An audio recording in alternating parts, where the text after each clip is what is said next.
Bismillahirrahmanirrahim.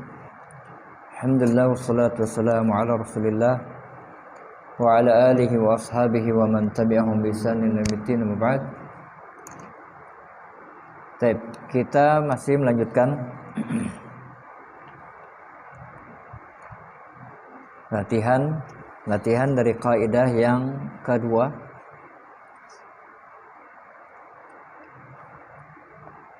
Soal yang keempat,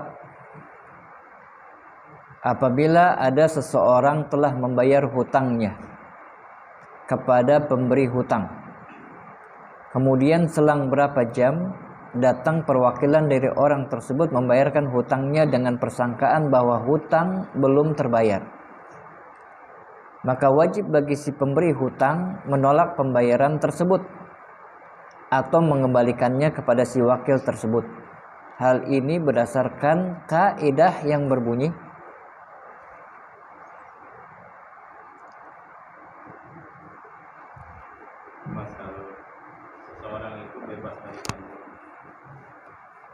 hukum asal seseorang itu bebas. Baik, ada pandangan lain?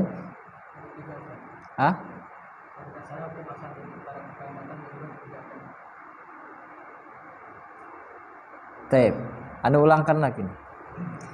Apabila ada seseorang telah membayar hutangnya kepada si pemberi hutang, sudah lunas berarti, ya, sudah lunas nih. Kemudian selang berapa jam datang perwakilan dari orang tersebut yang telah melunasi hutangnya, membayarkan hutang orang yang telah melunasi tadi. Jadi si A telah melunasi hutangnya kepada si B. Kemudian datang si C sebagai perwakilan dari si A, ya, dengan sangkaan bahwa si A belum membayarkan hutangnya. Maka si C datang ke si B untuk membayar hutangnya. Ternyata persangkaan dari si C ini salah. Ya, kenapa? Karena si A sudah melunasi hutangnya. Dan kewajiban bagi si B untuk menolak pembayaran dari si C atau mengembalikan pembayaran dari si C. Kenapa? Karena persangkaan dari si C ini salah. Mana kaidah yang tepat?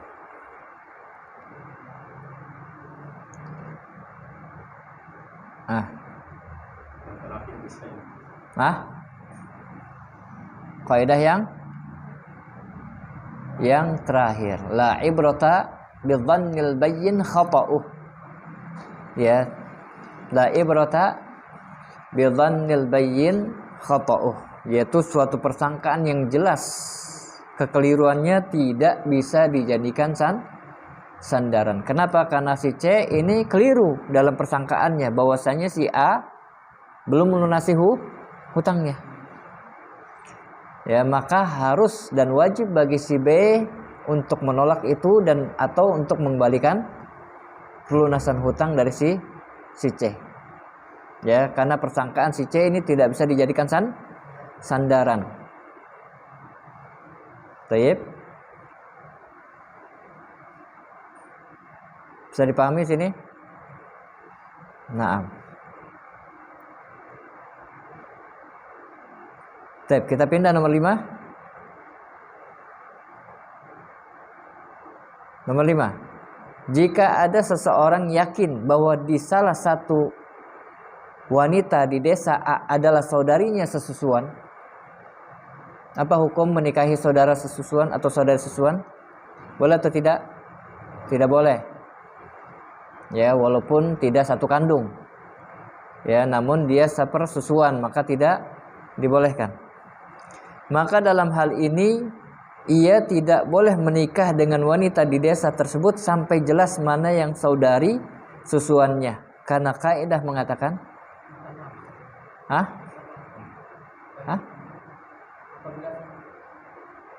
yang mana? Yang nomor berapa?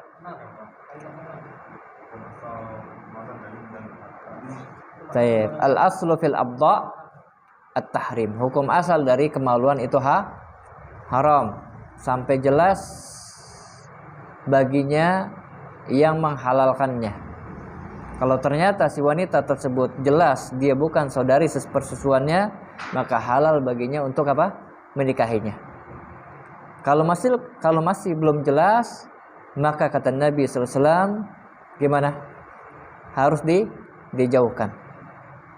Ya, harus dijauhkan.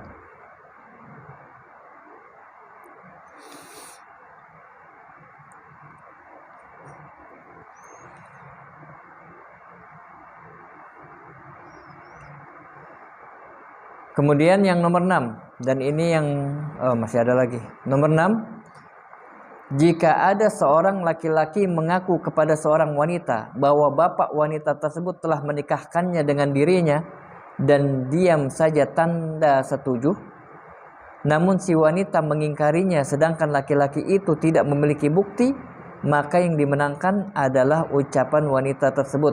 Hal ini berdasarkan kaidah yang menyatakan nomor 2. Al-aslu bara'atu zimma. Barakallahu fikum. Ya, pada dasarnya seseorang itu bebas dari tanggungan. Ya, seorang wanita ini hukum asalnya bebas dari apa? Dari tanggungan. Ya. Sampai jelas bahwa si fulan itu mendatangkan bukti bahwasanya bapaknya telah menikahinya.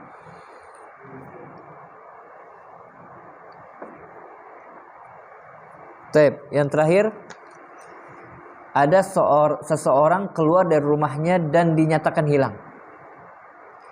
Maka selama belum ketemu, hartanya tidak boleh diwariskan. Karena kaidah mengatakan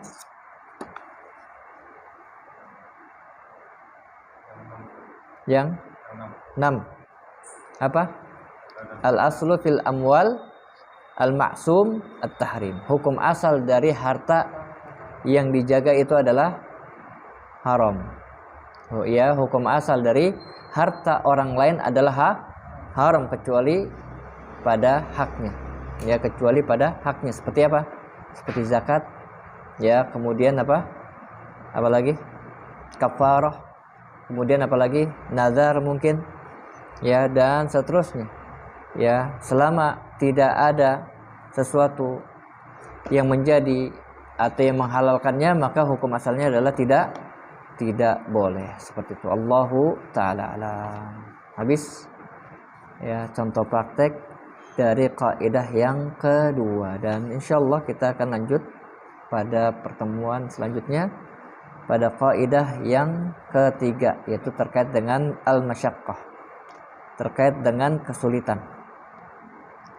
Ada pertanyaan?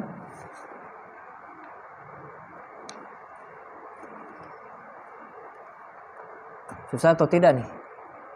Pelajaran kaidah ini susah atau tidak? Banyak latihan.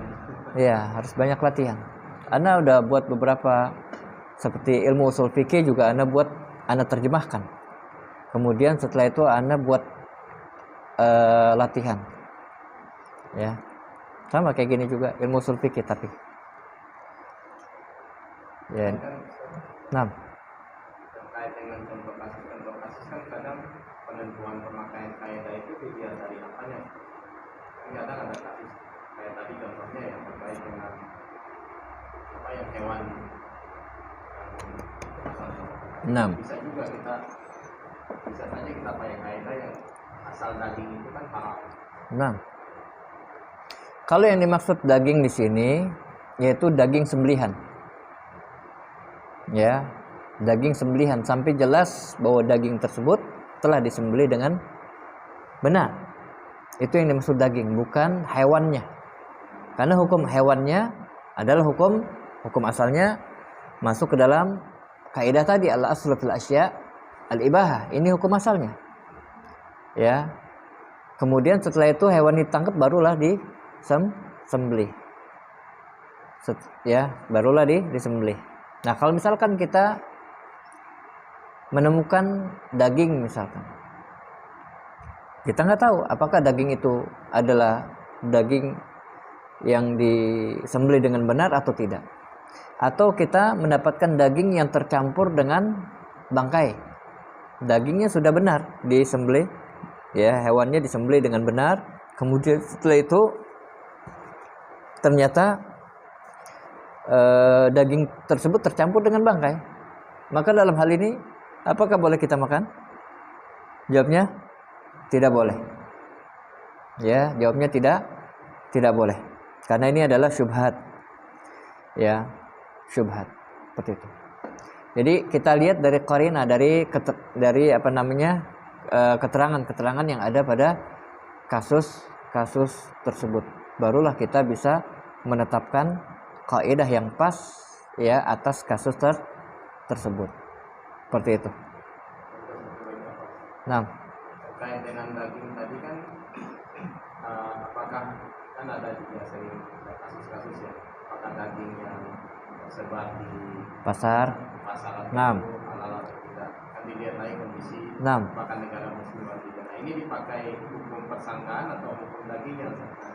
Yang ini dipakai hukum persangkaannya, ya, hukum persangkaan. Karena dalam hal ini kita tidak menemukan, tapi kita membeli daging, ya. Dan kaidah mengatakan al aslu fil ghalib laisa bin nadir. Hukum asalnya adalah ghalibnya, umumnya, bukan yang sedikitnya. Ya, bukan yang sedikit. Maksud dari kaidah ini, ya, kita pergunakan kaidah ini untuk situasi negeri.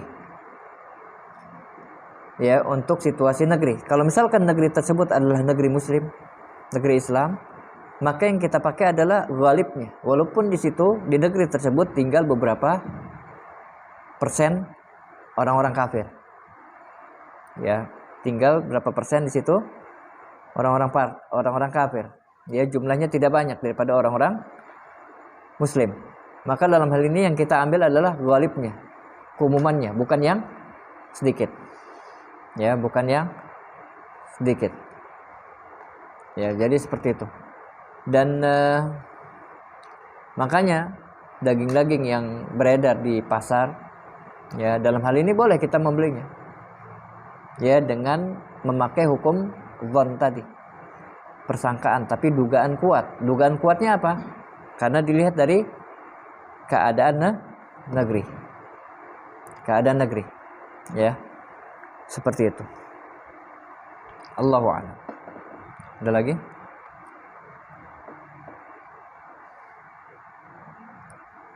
Cukup?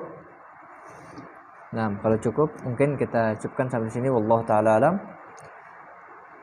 Subhanakallahumma bihamdika asyhadu an la ilaha illa anta astaghfiruka wa atubu ilaik. Assalamualaikum warahmatullahi wabarakatuh.